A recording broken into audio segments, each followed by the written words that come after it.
first question is this way: I really appreciate the fact that you all have come out. This is Labor Day weekend and a place where lots of visitors come, and I know that economic development is important. I come from a state we have 90 million visitors, so this is something we prepare for, and you could be doing something else. I just appreciate the fact that you're here. I am running for president because I think if we fix a few really big, complex things, this country is going to take off. We're still the most extraordinary country in the world. In fact, first and foremost, I'd like to ask the people that have served us in the military to stand, because we're at a VFW lodge, so that we can recognize their service. One of the reasons why we are.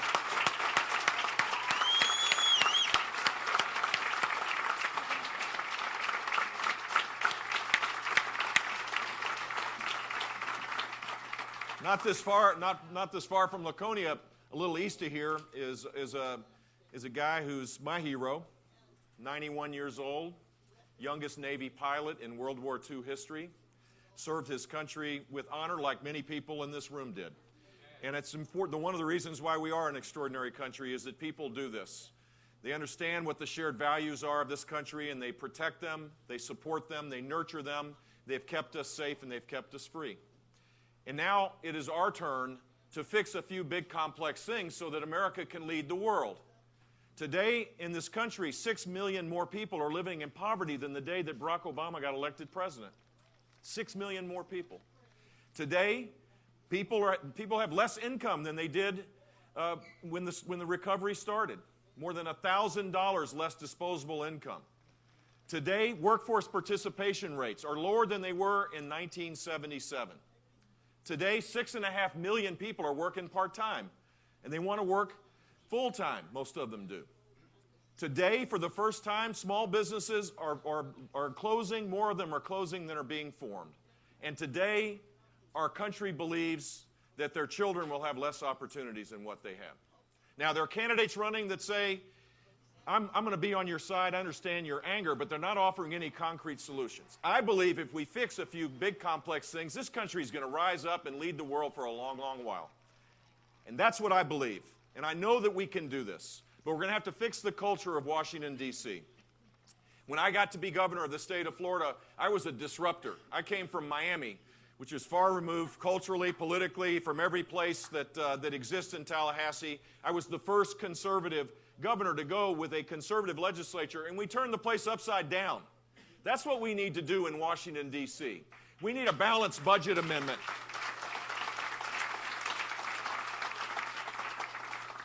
We need a balanced budget amendment for Washington, D.C. We can do this. There are almost enough states already to have a constitutional convention.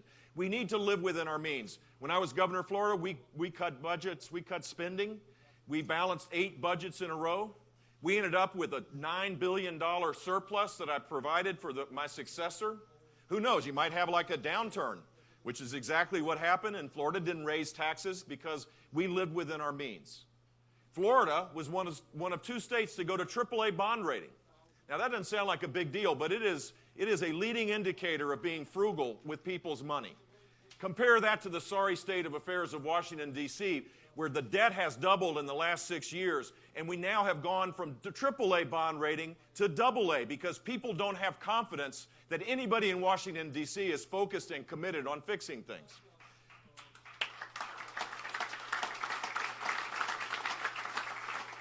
We need a line-item veto power for the President of the United States to bring order to Washington, D.C. They called me Veto Corleone. 2,500 separate line items in the budget. I was an equal opportunity vetoer, by the way. Influential Republicans got their projects vetoed if they didn't go through the proper process, just as Democrats did. They got used to it over time. It was not easy to do it, but I disciplined the legislative process, and people were far better off with government growing slower than their own income. We were reformers. We disrupted the old order. We took on the trial lawyers, powerful groups in many of the states, and certainly in Florida they're powerful, and we won. We took on the teachers union. I got a few tire marks on my forehead doing that, but we won. We elevated the profession of teaching and pushed down the political influence of the teachers union, and we made great strides in learning gains for kids. We took on these entrenched interests to create an environment where more people had rising income for their own families and where government was more efficient but smaller and more effective. That's what we need in Washington, D.C. We need a disruptor that goes up there, uses the kind of tools that many states have, lobbying reform, making sure that if you're going to work in Congress, that you show up, and if you don't show up, you don't get paid. Things like this that bring about a better order in life.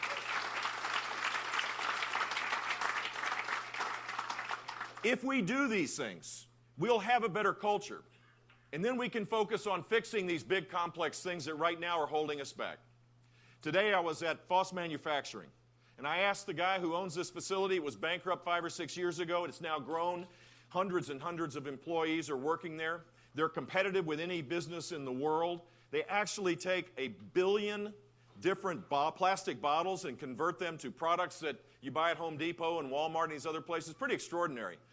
Environmentally sensitive in so many ways. It cleans out the landfills, and they're very competitive. And I asked him what his big challenge was, and he said that we've created the most mind-numbing rules that makes it harder and harder to be successful. One of the guys told me that they got fined a couple of $1,000 by OSHA because the length of the yellow line was too short, wasn't wide enough. I mean, come on, man. If we're going to create a society where we have rising income, where people are lifted out of poverty, where people have a chance at earned success, where the great middle of our country starts getting rising income, then we need to lighten the load as it relates to regulation. And I know just how to do that. Too many rules stifle the next generation to be successful.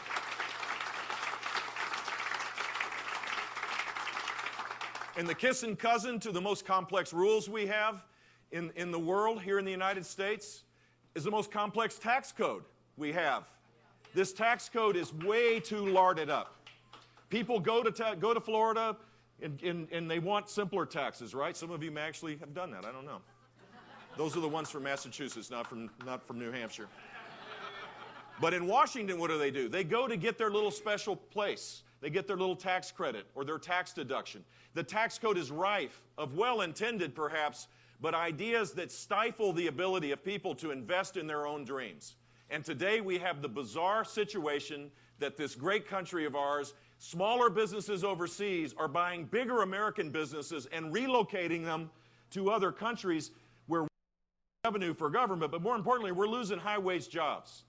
Better to have a system where the exact opposite takes place, where you lower tax rates as low as possible, both personal and corporate taxes, and eliminate the deductions as much as possible, so that instead of driving to Dulles, fly to Dulles if you've done it, then drive to Washington, D.C., building after building after building of incredible companies, that are consultants and lobbyists and lawyers and defense contractors. The most prosperous place in the United States today is all the surrounding areas around Washington, D.C. Maybe we should try to create an environment where prosperity happens here, where prosperity happens in the heartland, where prosperity happens because we have rising income. And simplifying the code would do just that. We should embrace the energy revolution in our midst.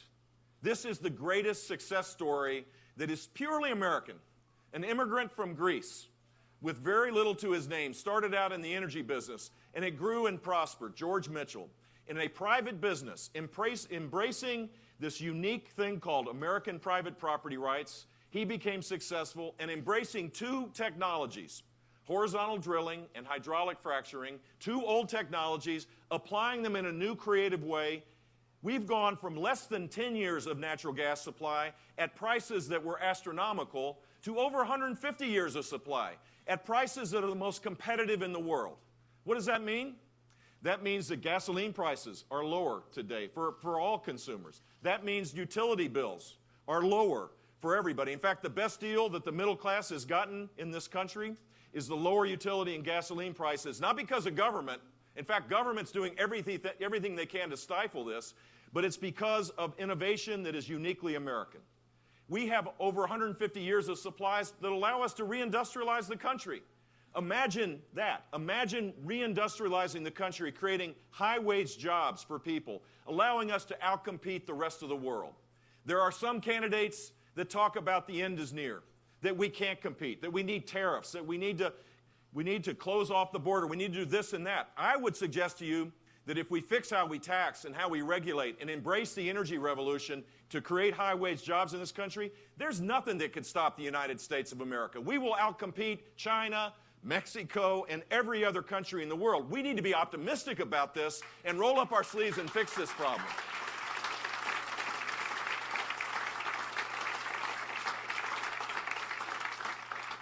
I aspire to a 4% growth scenario, a strategy of 4% growth for the next decade of time. It'll create more than enough revenue for government. You don't have to worry about them. They'll be fine. It'll grow revenue in a way that's organic, that doesn't require raising more taxes. And it'll lessen the demands on government because people will be lifted out of poverty when there's high growth. And the middle class will get rising income as well. That's all beneficial to our country. And on the left and some on the right believe that that's not possible, that somehow this great country can't grow at 4%. Well, let's try. Why don't we try? Why don't we aspire to it and organize a strategy around it? Do you think that 2% growth, this so-called new normal, is acceptable for a great country like ours? I don't. And I pledge to you that I will do everything I can to shift our economic policy to high sustained economic growth where more and more and more people have a chance at earned success.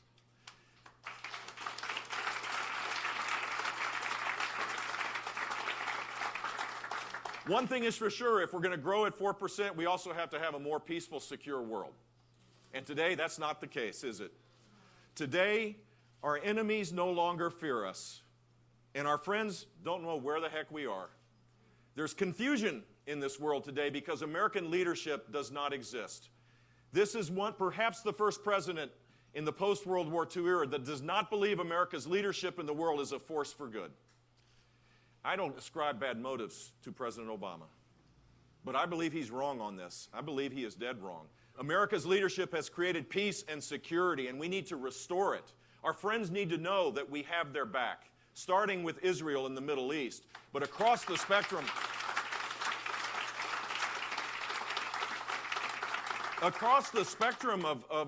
the globe, all over the globe, our friends need to know that we have their back, and our enemies need to fear us a little bit. Name a country in the world where our relationship is better today than it was the day that Barack Obama got elected president. Iran, yeah. Cuba. People in New Hampshire are such discerning voters, they always get that right. Iran and Cuba. But think of the countries where our relationship has been tattered, where there's great question. Israel, for starters. But Canada, our largest trading partner. We've had a torn-up relationship even with Canada. It's hard to do, but we've done it. And we need to restore these relationships. American leadership is not a force for bad things happening. It's a force for peace and stability. The straw man is the argument the president gives, where anybody that disagrees with him is a warmonger. If you don't believe in his sophisticated, nuanced view, then you're a warmonger.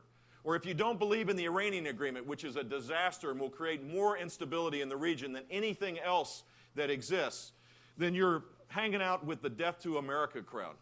Well, my friends, he's the one that's been negotiating with the Death to America crowd. The very people he is dealing with in creating this agreement are the very same people that on Saturday or Sunday go out and lead the marches to say death to Israel and death to America. He believes that mullahs go quietly into the night. An agreement will be signed, and all of a sudden there'll be some kind of weird thing will happen, and all of a sudden there'll be lovers of freedom and lovers of liberty. That's not how it works. The way you change behavior in other countries is to stand for freedom and to be consistent, to have a strong military, to have an intelligence capability second to none, and a counterintelligence capability second to none, to have a strategy to lead the world in partnership with other countries that aspire to security and peace as well. If we do that, then we can get back to the business of high sustained economic growth that will unite our country in a way that we desperately need. The choice is pretty clear to me.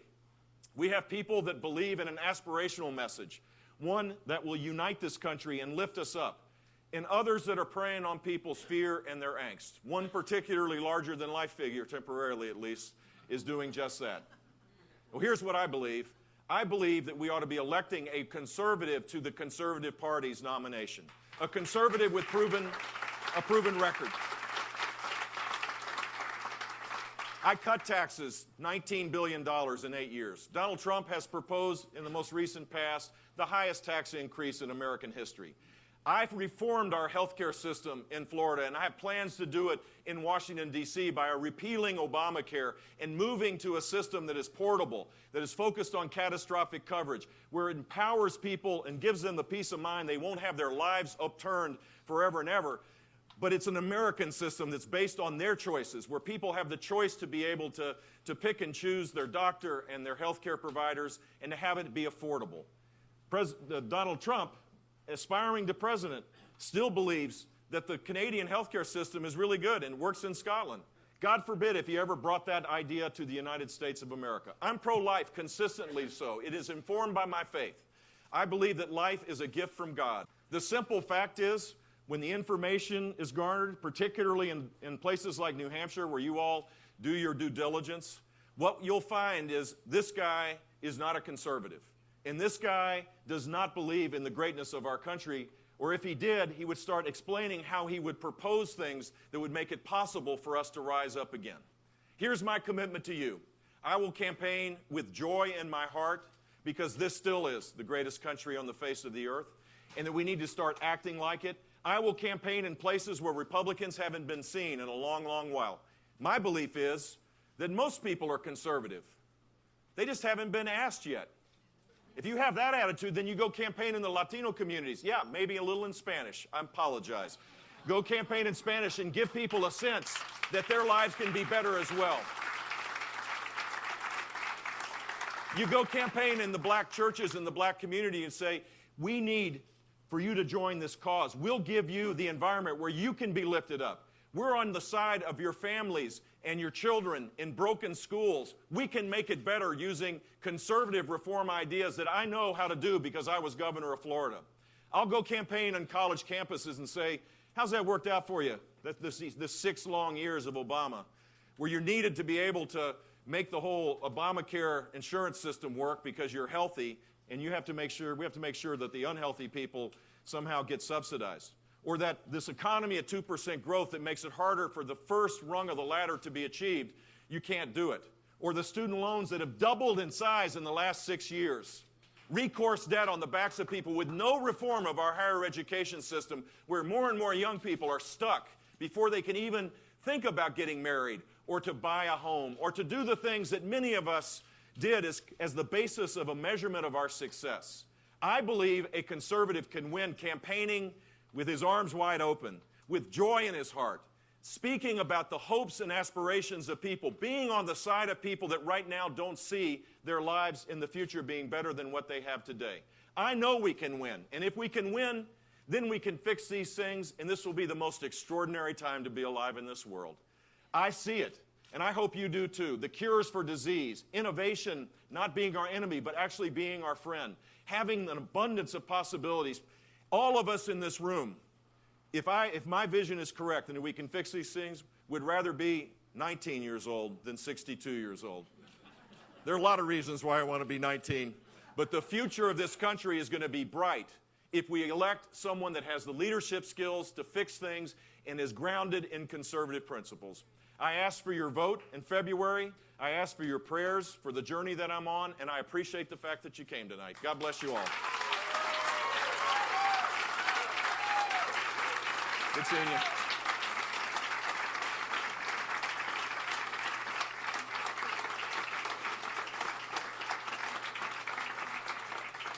Anybody want some water? The elderly and children first. We got microphones here, so tell me where we start. You win. I said we were going to go backwards first, right? Donald Trump says that anyone who criticizes him will automatically go down in the polls. Are you concerned about going down in the polls? No, I'm not going to participate in some reality TV show. I'm going to stay true to my beliefs.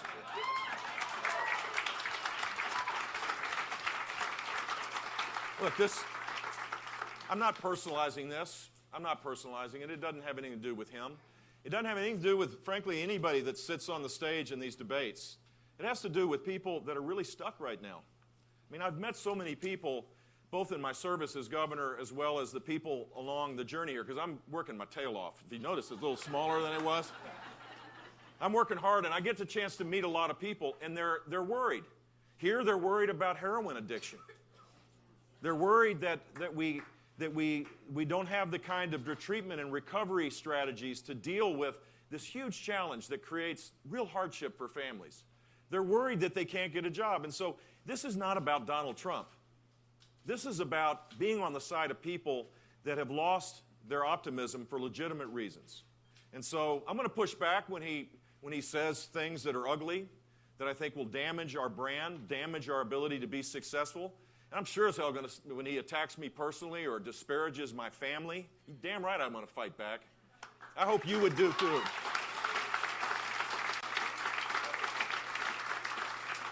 But you're not going to win the presidency by tearing people down each and every day and insulting people. That's not a strategy for victory, I promise you that.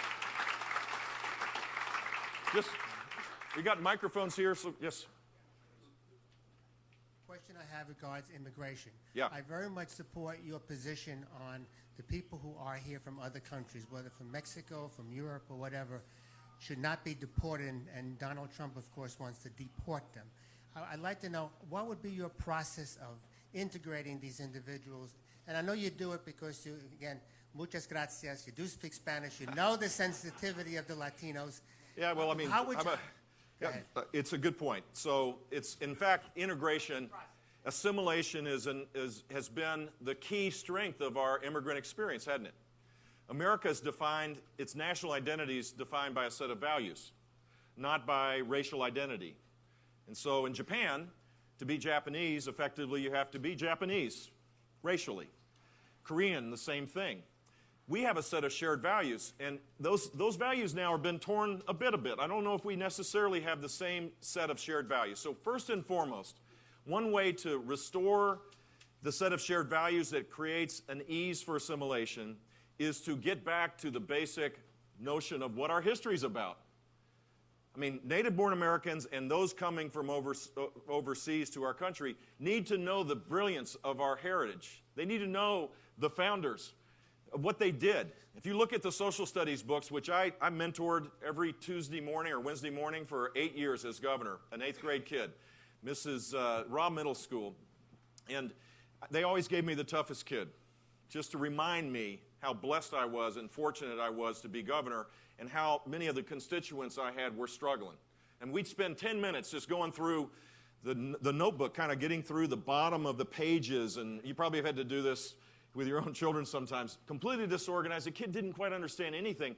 But when we got to the social studies part, and I read the social studies books, they put greater value on historical figures that are not nearly as important as Abraham Lincoln and George Washington. Our country is extraordinary. So if you're going to establish a set of shared values as our national identity, then let's do it and let's be serious about it. Let's create a respect for the rule of law. So coming here legally ought to be a lot easier than coming here illegally. We'll never get to where we need to be unless we control our borders and do it in a practical way. We can't spend hundreds of billions of dollars and not have a good result. We need a tactical approach to this to make sure that we provide support for local law enforcement. I was in the border last week in McAllen, Texas. Before I even started talking and engaging with the sheriff and the county judge and the people that are on the front lines, they said, we've already talked about this. We can't build a bridge, a fence here. It's impossible. The terrain's impossible to make that happen. But we can forward lean. The Border Patrol can get on the border and send a healthy deterrent signal. We can use GPS technology. We can use the kind of techniques that we should be able to do. So be serious about controlling the border. Be serious, by the way, about dealing with the 40% of illegal immigrants that come with a legal visa and just stay. They just stay. They just immerse themselves in the community. That is unacceptable. Biometrics is the solution for that, an exit and entry visa system that many other countries have where you know where these folks are. But let's stop talking about it and do it. And then we need more enforcement. So in Manchester, if you have someone who has an extended visa and they just stay and you know where they are, there aren't the resources to pick them up. We don't have enough courts to be able to process them out. We have to be serious about this, which means we have to spend more money, but it is money well spent. because then we can get to the business of creating a legal system that will help us grow economically. The notion that someone's success is another person's detriment is how the left views things. That's their mindset. Your success is the reason why you're not successful. I reject that out of hand, and I hope you do as well. There are people that can make a big contribution to our society. And so finally, the other point, which you said you agree with, is what do you do with the 11 million people or 12 million people? Here's what I believe. You can't round people up and process them. It would take years and years. It would cost, literally, the American Action Network, a conservative think tank, estimates $400 to $600 billion. Donald Trump wants that. But it's not realistic. It's not a serious plan. The better way to do this is to say, come out from the shadows, get a provisional work permit, pay a fine, learn English, which people want to do, work, don't receive federal government assistance, and over an extended period of time, closer to 10 years than 1 year, closer to 9, 10 years, you earn legal status. You don't cut in line with people that have been patiently waiting. You earn legal status where you're not going on a path to citizenship. That is the best way to deal with a problem that's serious, but it's a practical solution. And it gets us back into the business of solving problems. Aren't you tired of having politicians in Washington, D.C. just get you all riled up? You're basically a tool for people to get, to use these things as a wedge issue. Barack Obama could have fixed the immigration system. He could have enforced the law. He could have changed the law to make it more effective as a driver for economic prosperity. He had 60 votes in the Senate. He had the majority in the House. He didn't do it. You know why? Because they want to win elections. They use this as a political wedge issue. Republicans ought to be about forging solutions to get beyond this so that we can start winning elections as well.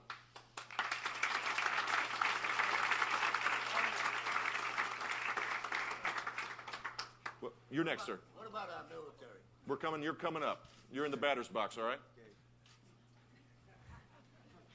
Yeah, Governor Bush, I am still really worried about nuclear weapons. The U.S. still has about 5,000 nuclear weapons in its arsenal. Many of them are still on hair trigger alert, about 450.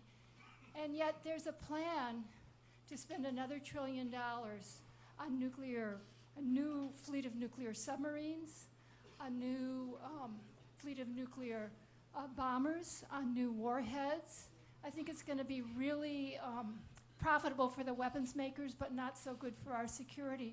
So I want to add, by the way, I brought some information on it that you asked me for a while exactly. back. We're back to the next town hall, so I'm glad that you came back. I've got it for you, but I want to know whether you support this plan to spend $1 trillion on nuclear weapons.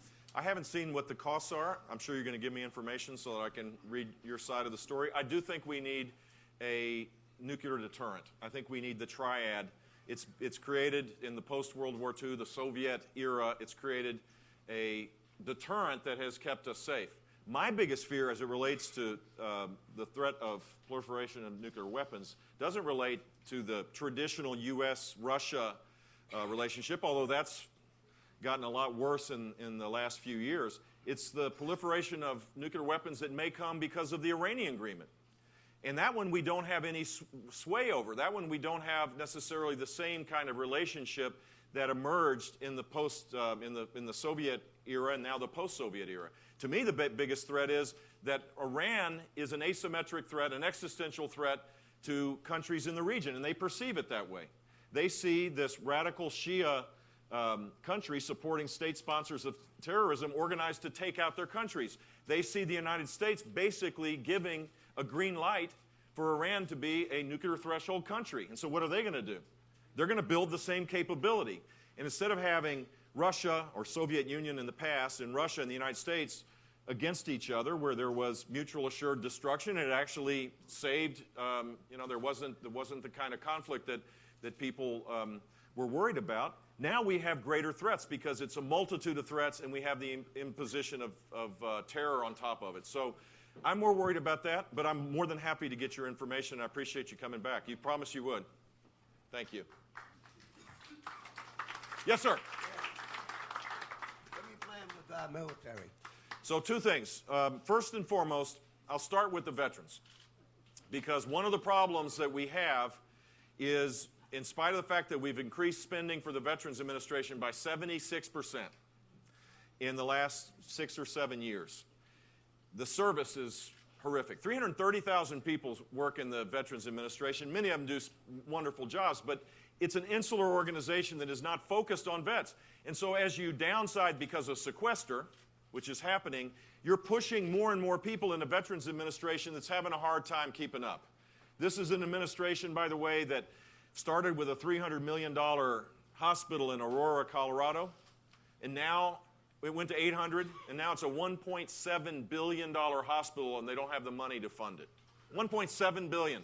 This is what you do when you don't have management and leadership in Washington, D.C. No one accepts accountability or responsibility.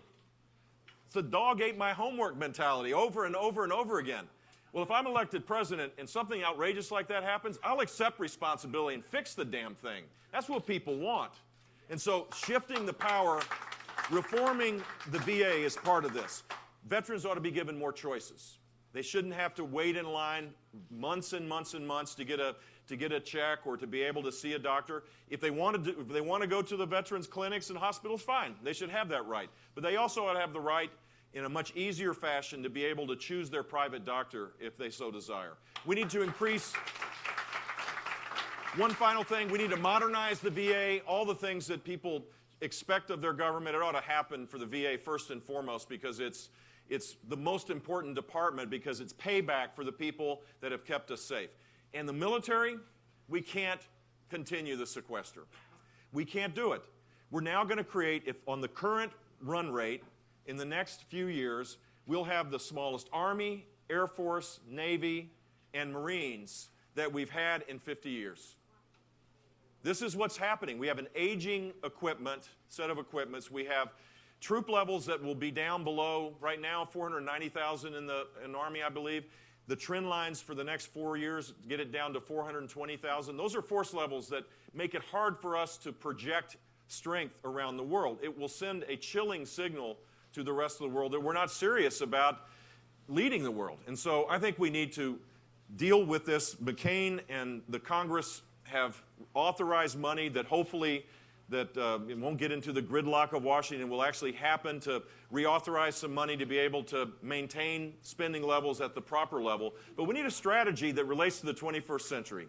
And I think there's a better way of doing it than having pure gridlock where appropriation bills are never passed, where they just basically do continuing resolution and no one is strategic in their approach. The final thing I'd say is the new threats of terror require the strongest counterintelligence and intelligence capabilities in the world. Cybersecurity, counterintelligence. And today we've seen the gutting of that as well. A strong military requires also the intelligence capability to make informed decisions about how to use force. And we've seen what happened when we don't have that. And now the homeland is being under attack with homegrown terrorists inspired by ISIS. This is a new challenge. And we need to readjust our strategies and budgets towards that as well. One final thing, I'm a little obsessed about this cybersecurity thing.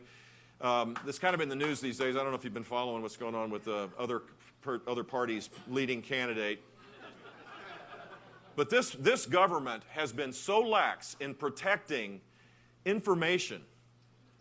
Cybersecurity has to be a much higher priority. You know that the Office of Personnel Management, the HR Office of the federal government, the Inspector General there said that the security systems were lax.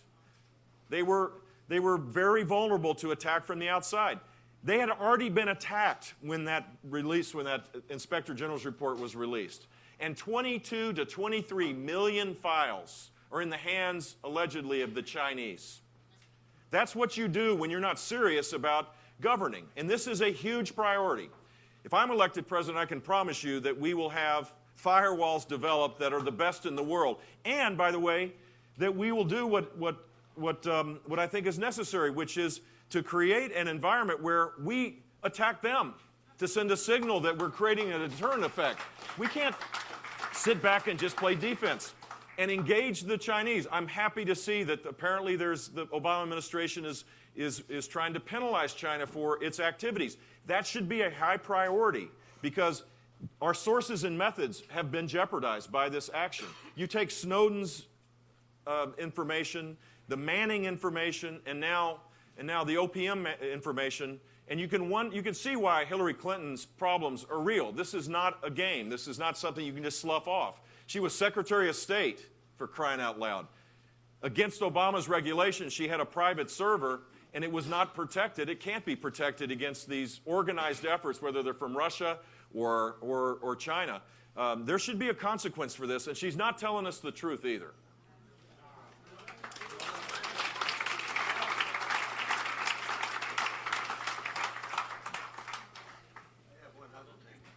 Yes, sir. What about our wounded warriors? We have to give them that's the VA. I see it every day on TV asking for money. Well, that's an organization. Why are we not taking care of our wounded warriors? Well, it's good that people give money for Kids organizations. with no legs, shot up Absolutely. trying to support their families. Absolutely. I'm totally for the government doing its job, as I said, and also for people acting on their heart to help people. I'll tell you a story. Stephen Colbert, you're next. Steve, I'm going on Colbert Show next week. Say a prayer for me. He's a very funny guy, but sometimes his humor can be directed. We'll see how that goes. So we had a deal where if you give $3 to our campaign, you're in a lottery that you can go get. You'll have a ticket to the Colbert Show, and we got approval from the producer of Stephen's show, but apparently he didn't hear about it. So he just gave me holy heck. Just to leave it at that on a video saying, very interesting. You're trying to take advantage of the first show, and you're trying to raise money for your campaign. Well, here's my counter to you. We're going to have a $1 campaign for the Yellow Ribbon Foundation, which is another great organization that helps families and people that have been disabled because of the wars. We're gonna have a competition. You put $1 in for a contribution, and you get to ask a non-profane question to Jeb Bush. So then I did a video saying, hey, I thought the show was Amy Schumer's show, not yours. Because of that, we're going to lower it down to $1. And then Amy did a video, and it's all well now. Thankfully, he's happier now. I don't want him to get mad at me right before the show starts. Yes, sir. I am a Florida resident, and I did vote for you when I lived down there. And thank you. I have two easy questions for you that you won't have to give a big long explanation. One, are you going to, because of your religious beliefs, are you going to stop stem cell research like the 43rd president did? And the other question is, everyone talks about Iran, and sanctions haven't worked. So are you planning on blasting your way into Iran? Is that? No, look. So first, I'm glad you voted for me. With those questions, I wouldn't have necessarily known that. Adult stem cell research continues on, and it has been extraordinarily successful, and that's what I support. Embryonic stem cell research is what was modified during my brother's time with broad input from all sorts of people, and it hasn't been proven to be the success that advocates had. States have actually funded a lot of this. California has, and there hasn't been the kind of breakthrough. So, yeah, I mean, my views will be informed by my faith. I don't hide it. I believe that life is sacred. It's a gift from God. And I don't think it's incompatible. I love Pope Francis, by the way. I'm a Catholic. I love Pope Francis. He figures out ways to say things that I have to struggle with. He says, you can believe in science and believe in God. It's not one or the other. Okay, I should have said that. That's the right way to say it. And as it relates to Iran, the sanctions were working. They were very effective. They started under my brother's time, and to the president's credit, Congress actually made them tougher, and then the president embraced those. And they were working. And oil prices had dropped below $40. And the idea that somehow you would not stay the course at a time when you could have negotiated a serious deal that would have eliminated the possibility, as was the objective. Remember, the president started on this journey saying the objective here is never to allow Iran to have the capability to build a nuclear weapon. Well, we've now created something completely different. We've given them the legitimacy to be a breakout nuclear country. They have the capability of doing it. We're limiting the time in which they will do it. We're limiting the number of centrifuges, but the simple fact is we've legitimized their nuclear program. And I think that was the wrong thing to do, and the sanctions were working, and they would have continued to work. And if you're going to deal with Iran, I would expand the conversation beyond an important part of this, which is the, should Iran have the ability to build a bomb, to other elements. Should they, for example, should they be the largest sponsor of terrorism in the world?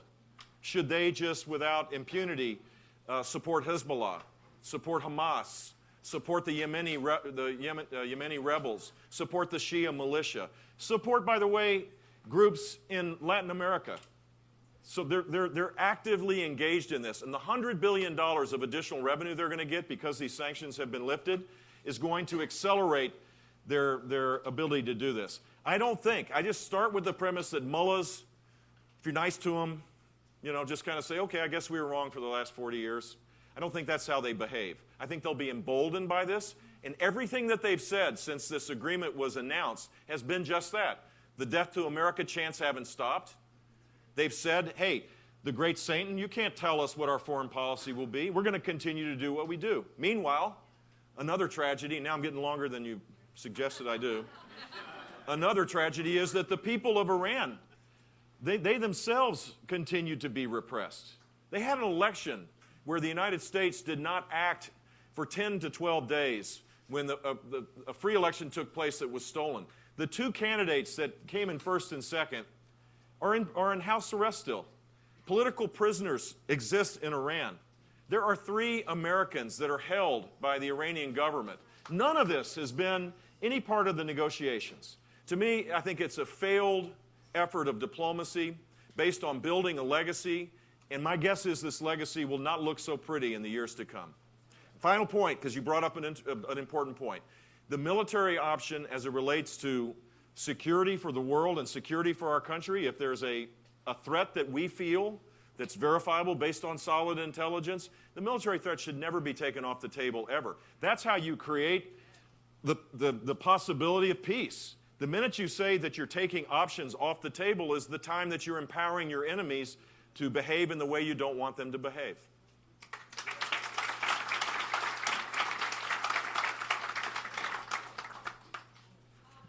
Wait for a mic and we'll... I have a question about the gridlock in Washington. From Yep. everything I've read and from candidates who became elected time after time, they all say, we're going to do this, we're going to do that. I love what you're saying, but how are you going, because it doesn't always work that way. Like, I think even No Child Left Behind, what the president presented and what the public was handed were 2 entirely different things after it got out of Congress, from what I understand. So how are you going to change that? I start with the premise that people that disagree with me, and I'm sure there are a few in the room, I don't ascribe bad motives. I reject the notion out of hand that you push people down that don't agree with you. The divide that we've created is man and woman, mostly man-made. Mostly not women-made, mostly man-made. We need to rebuild a degree of civility to accept the fact that some people have a different view. And then we have to have a dialogue to see if there's common ground. And what I find in my business life and in my political life is that sometimes you can't find that common ground. I tried to find it with the teachers union, for example, when we were turning the whole system upside down, disrupting it with higher accountability, school choice, ending social promotion. It was it was turbulent. They didn't like it. Most people don't like to have their life just be bouncing around. I got that. But I tried hard to build consensus about higher pay instead of lower class sizes. You would think, maybe, just maybe, that there could be a buy-in on that. But it didn't happen. I tried. You have to try. You have to assume that people have goodwill and good intentions, even if they don't agree with you. And do the little things first. I mean, there are people in Washington, D.C. that haven't actually done regular order work in a long while. A full budget where appropriation bills are passed, I don't think it's happened since the stimulus, right? I mean, 6 years. we've had 240 years of a pretty good run as a country. I would say if a Martian came down and said, which country has had a pretty good run over the last 240 years? They would say by a 99.99% vote, and the 1.01 would be wrong on this. The United States has had the greatest run, and it's been because our democracy works when we forge consensus to start with. Now we have people that have never actually been able, hadn't had the experience to do it. I will change the culture if I'm elected president. Now, I'll adhere to my philosophy. I believe in limited government. I believe in fixing the things that are broken. I'm a conservative. I think that our government is too big. And I believe all those things. And I believe in a strong national defense. All those things I believe, and I'll express my beliefs. But I don't think it's necessary to ascribe bad motives on people that have a variance on that belief. So what do? You talk to people that you don't agree with. In Washington, D.C. now, that's like, wow. I mean, remember, like, the president, after he got reelected, went on a so-called peace offensive. It lasted, you may not remember it because it didn't last very long. He actually talked to Republicans. It was a huge deal. The press talked about it all the time. Had dinner with a Republican. Whoop-de-doo. I'll tell you a story just to put it in perspective, because this may seem superficial, but I don't think it is. So a senator friend of mine, who I admire and respect, was invited to have dinner with the president in the residence. And he said, of course I'll do it. So he's going up the rickety elevator with the usher and the eager aide, going up to have a dinner with the President of the United States. Pretty cool. And the aide goes, you're the first Republican he's had dinner with in the residence since he got here. This is exciting. This is year 5. Well, if you start with the premise that people don't agree with you are bad and wrong, and there's no ability to engage with them and talk to them to forge consensus, you're going to get the result we got, right? The mistrust that exists is too high. The disbelief that someone might have good intentions that don't agree with you. We had to fix that. Doesn't mean everything will be fixed overnight, but a strategy that is focused on doing the little things first to kind of deal with the atrophy of consensus building and build up from that to get the big things done, I think is more than possible. And I pledged to do it. Look, I got to do a lot of big things when I was governor. And we always started, when we launched our initiatives, we always started with trying to find what now I'm going to show my age. Some of you guys won't know this. We always tried to find the Nixon to China moment. Find the person that might agree with me on this subject. So when we rolled out the initiative, we would have someone there, everybody go, well, that's interesting. There's a liberal Democrat and conservative Jeb, unleashing something on some subject. That's how you win over people, is by getting people to think differently, change the paradigm of thinking. And that kind of mentality was quite commonplace not that long ago. And today, people don't have that skills, but we can import it back into Washington. Yes? Suggestion. Yes, sir. And a question. Judge Richard Berman proved he has tremendous legal ability today in his Tom Brady decision.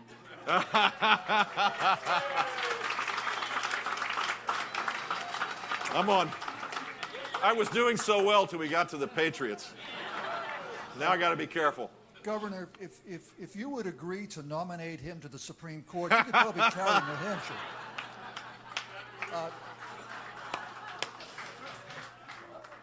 What's his judicial philosophy? Who cares?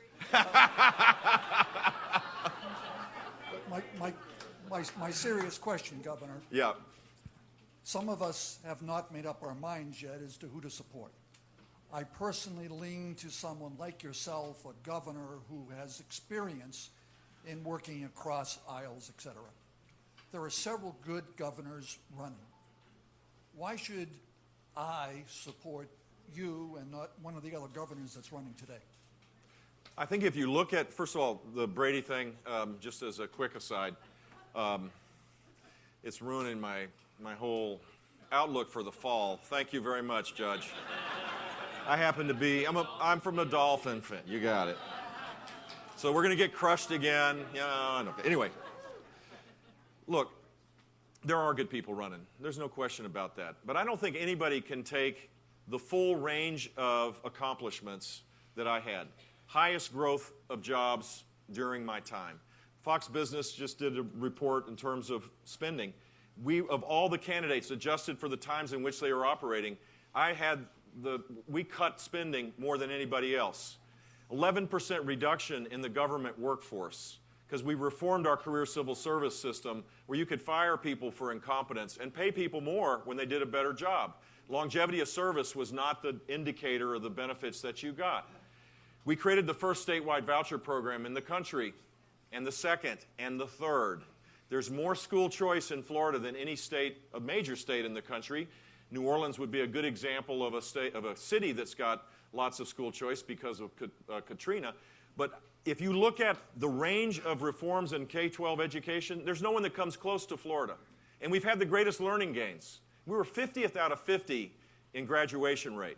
Now, this isn't a federal issue, but I'll tell you what, this is a hugely important issue. If a third of our kids are college or career ready, that's where we are today.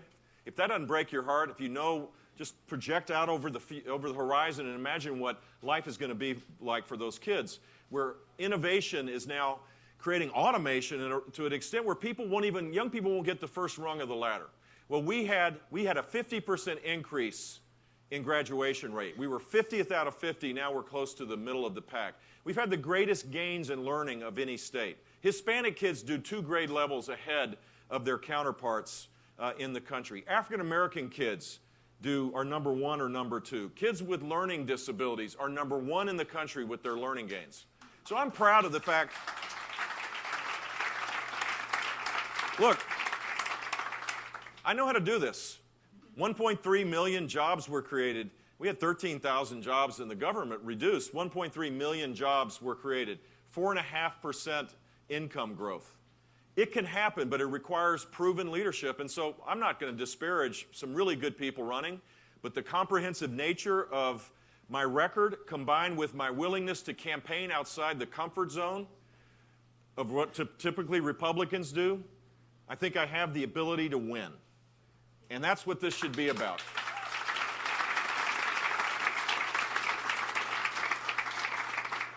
You mentioned early on in your speech that in this economic recovery, the middle class has seen a loss of jobs and lower income than when the Depression sort of hit. Could you list 4 or 5 points that you're going to institute to bring back jobs for the middle class and raise their salaries? Sure. So in order to get rising median income, you need a growing economy beyond the 2%. Right now, what happened in the so-called Great Recession, I think, many things have happened, but one thing that happened was that people that had above average income, if they lost their job, above average wages, they ended up with below average. And so the median has been pushed down. Obamacare hasn't delivered for the middle class lower health care costs. In fact, people are surprised to find that their out-of-pocket costs are actually higher today and their premiums are going up double digits. So reforming health care, which is a huge wage suppressor and job suppressor, is part of this. Reforming how we regulate and how we tax. You do those 3 things, you're going to create rising income, because if you lower the costs on taxes and on regulation for business, you're going to allow people to have more money to be able to invest in their business. You can't, and I'd say the final thing about this would be energy. The energy economy is disproportionately creating higher wage jobs. Disproportionately, like 20% in every place where they're created. So lowering the costs for consumers, which has been the good news part of the energy revolution, and then the investment in capital equipment and all the other things that create the spin-off effects of welders, truck drivers, all of which right now there's some tough times because prices are low, but over the long haul, that's a place where we're going to create high-wage jobs. And then finally, my personal belief, on September 9th, I'm going to unveil our tax policy. I'll just give you a hint. We should not have a tax code that rewards investment overseas at the expense of investment in this country. This doesn't make sense. And there are a couple of ways you can do that. Lowering the rate. We have the highest tax rate. If you lower the rate, you'll see a surge of investment in our own country for sure. And the second is that we ought to look at fully expensing all capital investment in this country. That would create the biggest surge of investment in plant and equipment that is the only way, ultimately, that you're going to get higher productivity that yields the kind of rising wages that we need. We can restore this. I'm very confident that we can do it. But how we create rules around every aspect of human endeavor and how we tax have to be addressed in a dramatic fashion. Great question. Yes, ma'am. I'm sorry. You were about ready to. I'm a widow. My husband died last year. He was the grandfather of a 6-year-old, beautiful 6-year-old who got murdered in the Newtown shootings. I want to know, I was the step-grandmother. I want to know, he was murdered by an unfortunate child with mental problems who got access to a weapon. I want to know how you're going to deal with that and still protect the Second Amendment. Well, first of all, I think that most of the common denominator, perhaps not in every case since Newtown, because this is so heartbreaking to see these cases, and it's not just Newtown. Now we've seen, the case of Charleston and other places. It's horrific because it's now so much more visible too. It really does cause pause for sure, and it's heartbreaking. Most of these cases, I think, the one common denominator is that these men, I don't think there's any women, I think it's men, young men, this case, very young child, gets isolated from society, further and further removed, disconnected completely, lives in an alternative kind of universe, and is very, very mentally ill. And we haven't figured out a way to provide mental health in the broadest possible way. And as a society, we're becoming less and less neighborly. We're not as connected to one another as we once were. And part of the problem is, I walk into rooms sometimes, like in the campaign, all these millennials are working in my campaign, like 15 people sitting around. They're all talking. Are you texting? Yeah. Campaign Carl's doing it. See? Even Campaign Carl's into the millennial deal. But we're naturally, I'm not saying everybody that does that's got mental issues, but we. I'm just seeing if you are listening. Okay, good.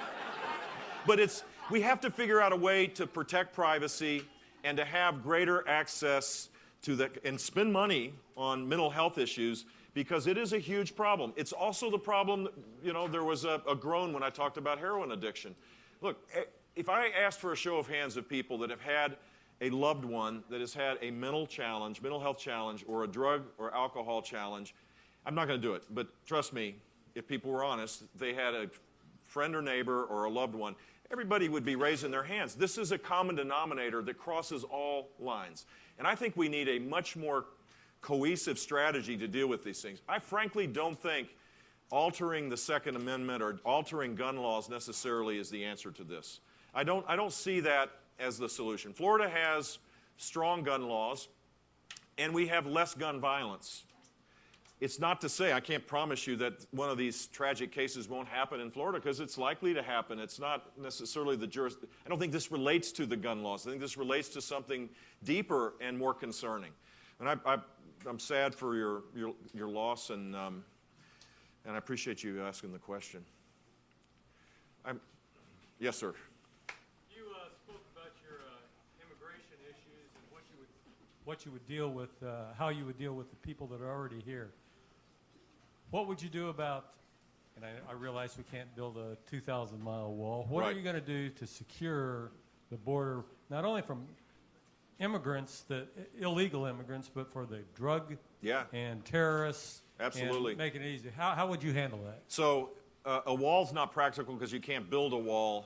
You'd have a wall, just to put it in perspective, you'd have American citizens on the wrong side of the wall in a lot of places, because that's just the nature of the terrain.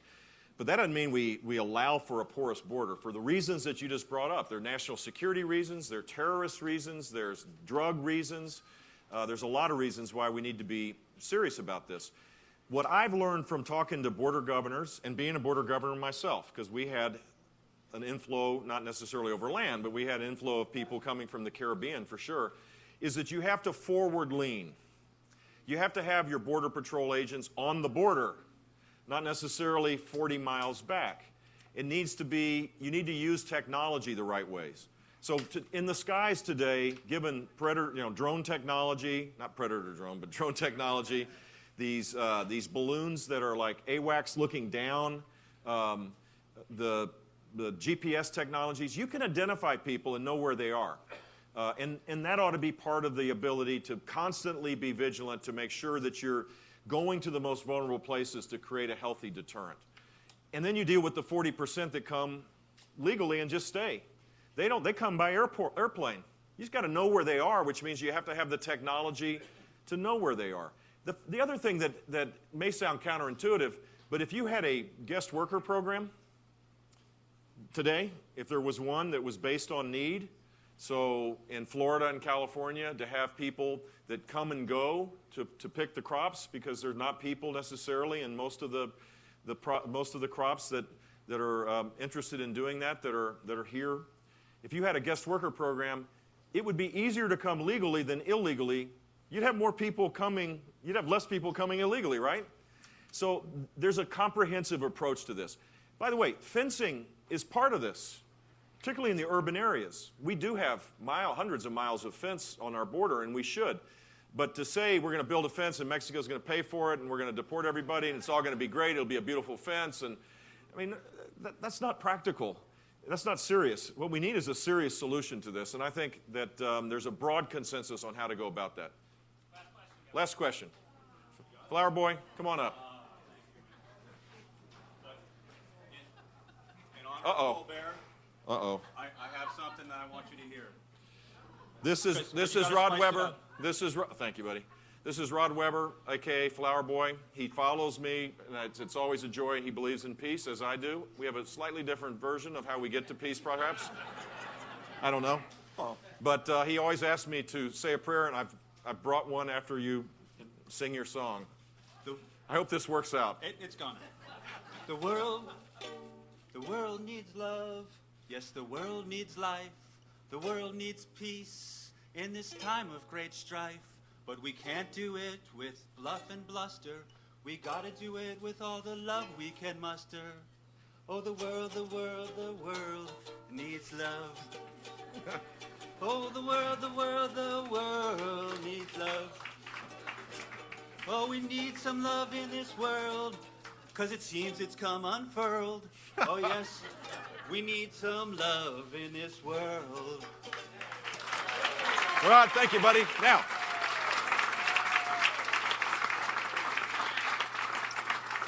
so in anticipation of Rod coming, this is how we, apparently the tradition of closing our events, this is, after you do it 3 times, it's now a tradition, right? So we're going to close with a prayer. This is the prayer that Ronald Reagan gave on the National Day of Prayer on May 5th, 1986. Dear Heavenly Father, let us join together, Americans all throughout our land. Let us join together in factories and farms, in homes and offices, in places of governance and places of worship, and in outposts everywhere that servicemen and women defend us. Let us, young and old, join together, as did the First Continental Congress, in the first step, humble, heartfelt prayer. Let us do so for the love of God and His great goodness, in search of His guidance and the grace of repentance, in seeking His blessings, His peace and the resting of His kind and holy hands on ourselves, our nation, our friends in the defense of freedom, and all mankind, now and as always. Amen. Thank you, man. All right. Thank you all very much.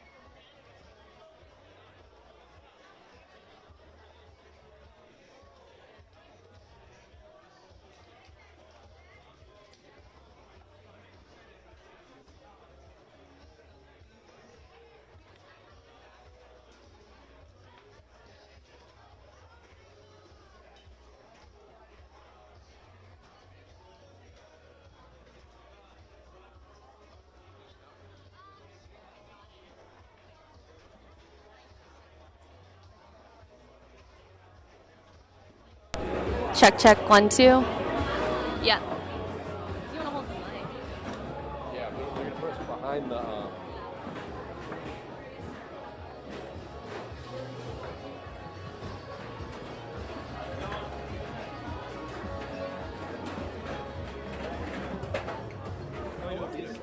to see you. How's life? Oh, life is great.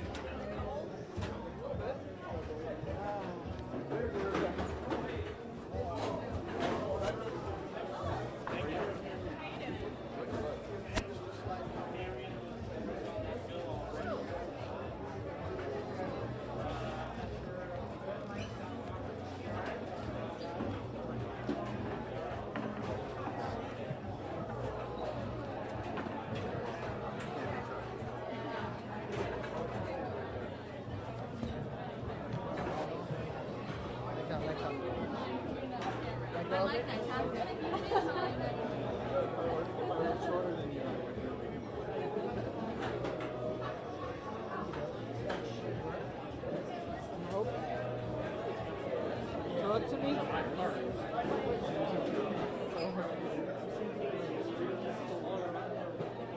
Well, yeah, but I like no, it's just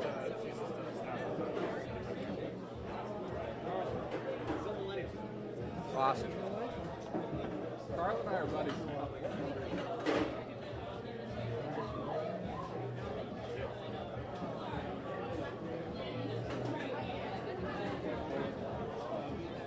I came so close to saying, I'm going to Trump. I'm off. Yeah. There's more energy there.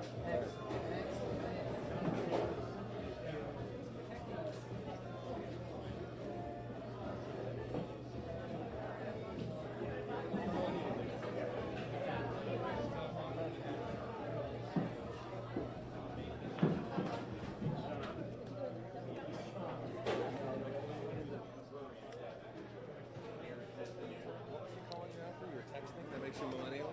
I'm a slice lady. I was transcribing what he was saying. I didn't know what that meant. Hey, Howie. Howie.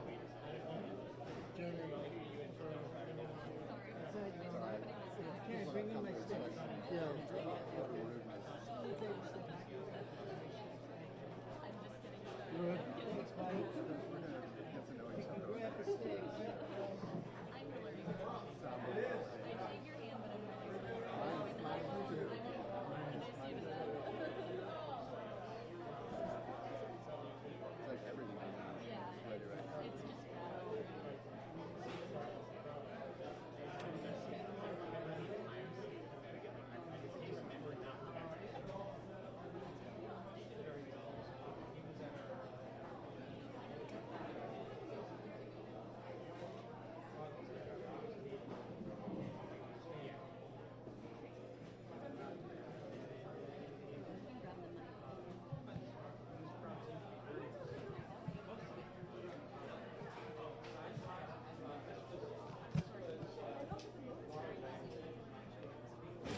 Thanks, Chris. Oh, man.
Check, check, 1, 2.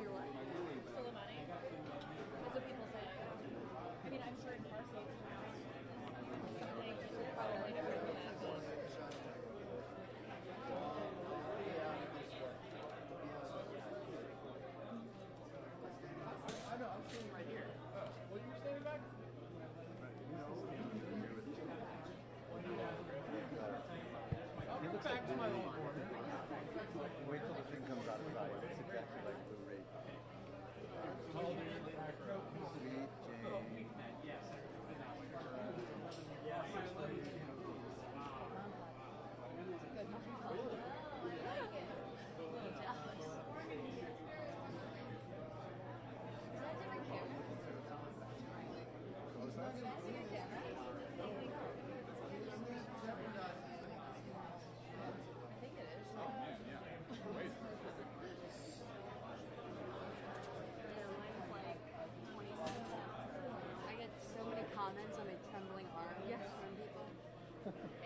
it's just the right arm, so the left arm doesn't get over. Just top heavy on the right. I know, exactly.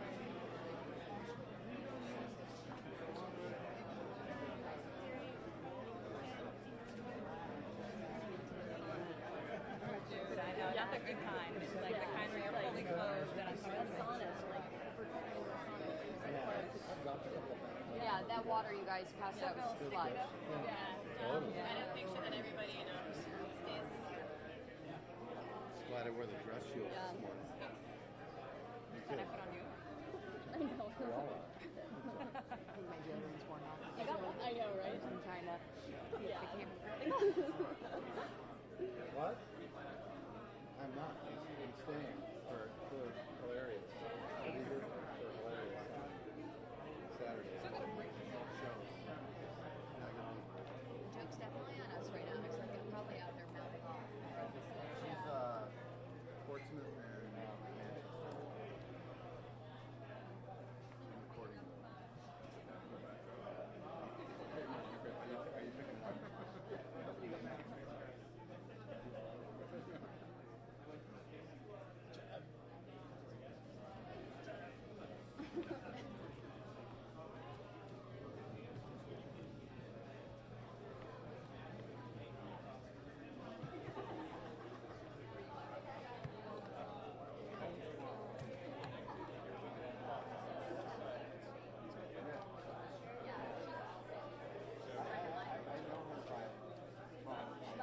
Yeah.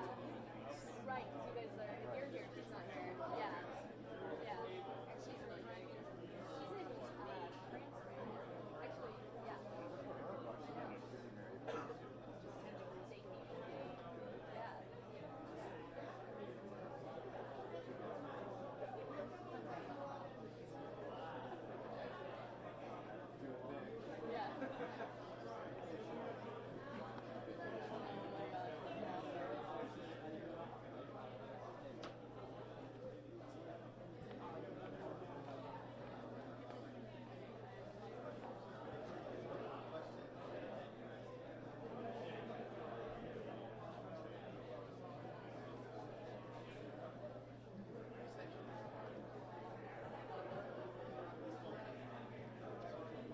Yeah.